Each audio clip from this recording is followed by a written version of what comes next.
I think it's excellent the way the program has really been embedded in the school, and the bottom line is what the students can say about it. I think it's tremendous, the outcomes. In terms of areas to look at going further, I think you've obviously achieved. Well, how's it different now, say from what it was a few years ago at the school? You think there's a change? Oh, absolutely, there's been a change. Oh, go ahead. I was just thinking the kids have a lot more ownership about what they're doing in literacy sessions, and a really good awareness. Because I'm not in a grade, if I go in to release someone to go and look at one of the girls, the kids will pull me up if I miss one of the high reliability practices. They have a routine that's really embedded, and those two students who wrote about the strategies they use, they're only in grade 2, and as Leanne said, one of them has struggled in the past, but he's so switched on, and because he feels he's got some tools, to manage. It's really made a difference to him. So I think one thing that really came through to me, particularly at the review at the end, involved the children speaking in sentences. That really has to be a really important benchmark. I think it's really obviously working well when the students were interviewed. I'm sure there's a little bit of preparation, but it was really great, and they were speaking in sentences. And I think if they can speak in a sentence when the microphone is thrust under under their mouths and the camera's on them, then to some extent they really are working in sentences.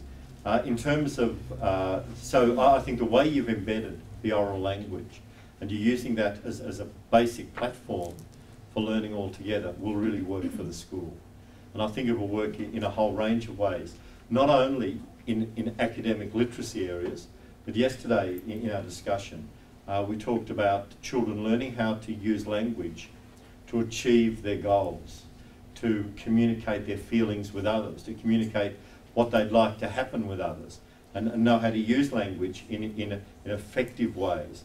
And I think the children, when they were engaging in the interviews, were actually showing that. They were using language to achieve their goals.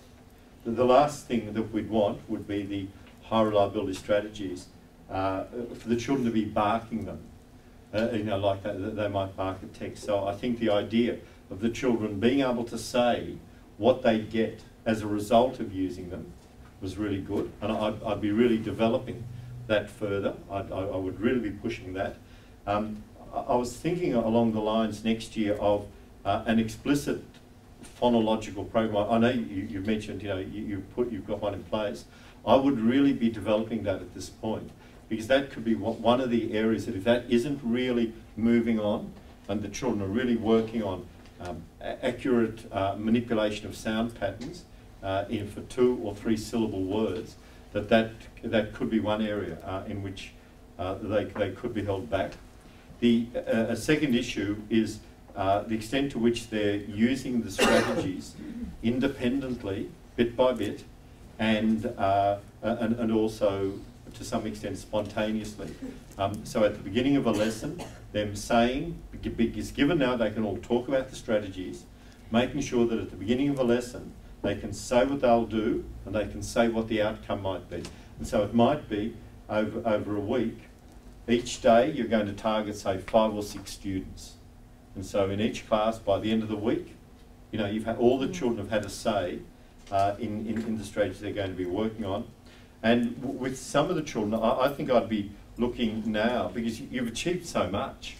You really have. The children are a total credit to the school and the work you've done. I would be now looking at some, I was going to say, implicit grammar work.